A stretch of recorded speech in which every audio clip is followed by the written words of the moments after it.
ஓம் நம சிவாய.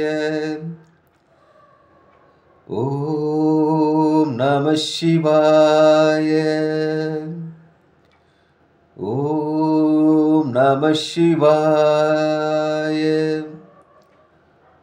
அன்பான சிவ அன்பர்களே, கடந்த நாட்களில் நம்ம சிவபெருமானுடைய வரலாற்று சிறப்புமிக்க ஆலயத்தை பற்றி பார்த்துட்டு வரோம். அந்த வகையில் நம்ம இன்னைக்கு பார்க்க போகிற ஒரு ஆலயமும் மிகவும் வரலாற்று சிறப்புமிக்க ஆலயம்தான். இந்த ஆலயம் எங்கே இருக்குன்னு பார்த்தீங்கன்னாக்கா, தமிழ்நாட்டில் கடலூர் மாவட்டத்தில் காட்டாம்புலியூர் என்ற கிராமத்தில் இந்த ஆலயம் அமைப்பெற்றிருக்கிறது. இங்கே இறைவன் பார்த்தீங்கன்னாக்கா பதஞ்சலி ஈஸ்வரர் நமக்கு காட்சியளிக்கிறாரு. இறைவி பார்த்தீங்கன்னா கோல் வளைக்கை அம்பிகையாக நமக்கு காட்சியளிக்கிறாங்க. அதில் காணார் குழலியாக நமக்கு காட்சியளிக்கிறாங்க. தல விருட்சம் பார்த்தீங்கன்னா எருக்கன் தேவார பாடல் பெற்ற ஆலயம். இது கோயிலுடைய சிறப்பு. இந்த கோயிலுடைய வரலாறு என்ன சொல்லுதுன்னு பார்த்தீங்கன்னாக்கா, ஒரு முறை விஷ்ணு பகவான் பார்க்கடலில் ஆதிசேஷனில் படுத்துக்கிட்டு ஒரு நடன நிகழ்ச்சியை காண்றார் பூலோகத்தில். அந்த நடனத்தை யார் ஆடுறான்னு பார்த்தீங்கன்னா, சிவபெருமான் ஆனந்த தாண்டவம் நடனம் ஆடுறார். இந்த ஆனந்த தாண்டவத்தை பார்த்தோன்னே விஷ்ணுவுக்கு ரொம்ப மகிழ்ச்சி. பார்த்த ஒரு அமைதியாக இல்லாத இந்த ஆனந்த தாண்டவத்தை பார்த்துக்கிட்டே இருந்தால் கூட நமக்கு சலிப்படையாது போலவே ஆதிசேஷன் சொல்கிறார். அப்படி சொல்லும்போது ஆதிசேஷன் என்னன்னு கேட்குறாரு. சிவபெருமான் எப்படியெல்லாம் இந்த நடனத்தை ஆடுறாரு பார்த்தியான்றார். அப்போது ஆதிசேஷன் எனக்கு தெரியலையேன்னு சொல்லி விஷ்ணுகிட்ட சொல்கிறாரு.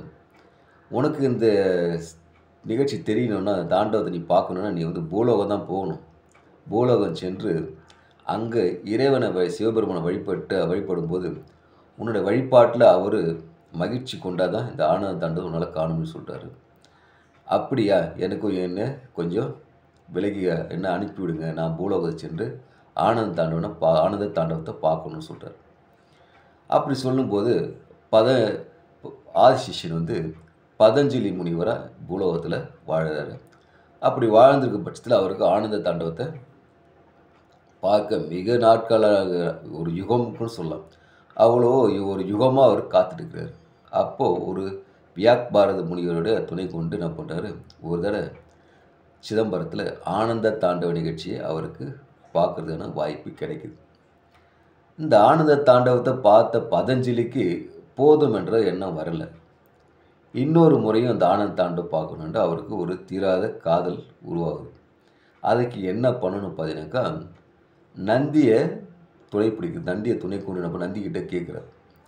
இந்த சிவபெருமான் ஆனந்த தாண்டவத்தை இன்னொரு முறை பார்க்கணும், எனக்கு நீங்கள் உதவி செய்யணும்னு கேட்குறாரு.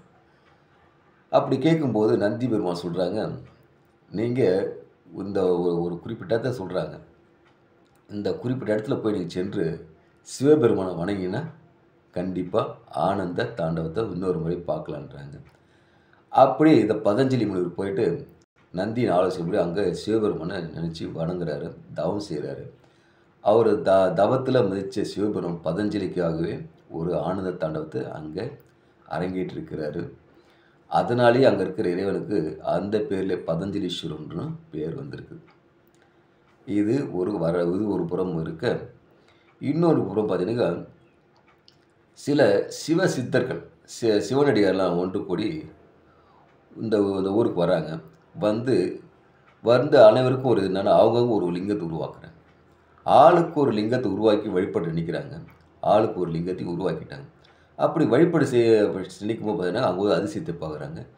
பக்கத்தில் அருகாமையில் ஏராளமாக லிங்கம் உருவாகுது. இதை பார்த்து வியப்படைஞ்சு என்ன பண்ணுறாங்க, தன்னுடைய காலை கூட எடுத்து மண்ணில் வைக்க முடியல, அந்தளவுக்கு நிறைய லிங்கங்கள் உருவாகி இருக்குது. அதனால் தன் தவறை உணர்ந்து என்ன பண்ணுறாங்க, அங்கேயே தூரத்தில் நின்று சிவபெருமானை வணங்குறாங்க. வணங்கிட்டு அங்கே ஒரு பேர் வைக்கிறாங்க. அதுக்கு என்ன பார்த்தீங்கன்னா, அத்ரிஷா, மித்ரிகா, சேஷாத்திரம் என்ற 3 பேரை அங்கே இருக்கிற ஊருக்கு பேராக வைக்கிறாங்க. வச்சுட்டு வணங்கிட்டு போயிடுறாங்க. சுந்தரர் இந்த ஆலயத்துக்கு வர விரும்பி வராரு. பார்த்தா அவரும் அந்த அதிசயத்தை பார்க்குறாரு. ஊரெல்லாம் லிங்கமாக இருக்குது. மண்ணில் இப்போ பார்த்தீங்கன்னா அந்த பூமி பரப்பு ஃபுல்லாகவே லிங்கமாக காட்சியளிக்குன்னு அவருக்கு ஒரு அச்சம் ஏற்படுது. அதனால் ஊர் தெருக்கோடி இதில் ஊருடைய ஆரம்ப எல்லையிலேருந்து நின்று அங்கேருந்து சிவபெருமானை வணங்கிட்டு போன ஒரு வரலாறு இங்கே இருக்குது. இன்னொன்று பார்த்தீங்கன்னா, இங்கே இருக்கிற ஆலய மணியை வந்து 1 முறை 2 முறை தொடர்ந்து அடித்தா அந்த ஆலய மணி வந்து நீண்ட நேரம் ஒலிக்கும். அந்த ஒலிச்சு முடிகிற சத்தத்தில் நேரத்தில் பார்த்தீங்கன்னாக்கா, அந்த சத்தம் பார்த்தீங்கன்னா, ஓம் என்ற மந்திரத்தை நமக்கு உணர்த்துவதா சத்தம் நமக்கு எழுப்பு காட்டுது. இது ஒரு இருக்குது. இங்கே மணல் நிலப்பரப்பெல்லாம் லிங்கமாக காட்சியளித்தல் இந்த லிங்கம் வந்து அதிர்ஷ்டமான லிங்கம்னு சொல்லிட்டு என்ன பண்ணுறாங்க, பக்தர்கள் இங்கே வந்து இந்த ஆலயத்துக்கு வரும்போது ஒரு பிடி மணலை கையில் அள்ளிக்கொண்டு தன் வீட்டுக்கு கொண்டு போகிறாங்க. இதனால் வந்து தன் வீட்டுக்கு செல்வ செழிப்பு, குடும்பத்துக்கு செல்வ செழிப்பு ஏற்படணும்னு நம்பிக்கையாகவும் கொள்கிறாங்க. அவ்வளவு சிறப்பு வாய்ந்த ஆலயம் தான் இந்த பதஞ்சலி ஈஸ்வரர், காட்டாங்குடியூர் பதஞ்சலி ஈஸ்வரர் ஆலயம். அதனால் அன்பான சிவ அன்பர்களே, எல்லாம் வல்ல ஈசன் உங்களுக்கும் அருள் புரிவார். அதனால் பக்கத்தில் இருக்கிற காட்டாம்புலியூர் பதஞ்சலீஸ்வரர் சென்று இறைவனை வணங்கி, ஈசனை வணங்கி இன்புற்று இறையருள் பெற்று இன்புற்று வாழ்க. ஓம் நமச்சிவாய, ஓம் நமச்சிவாய. அன்பையே விதைப்போம், அன்பையே அறுவடை செய்வோம். ஓம் நமச்சிவாய.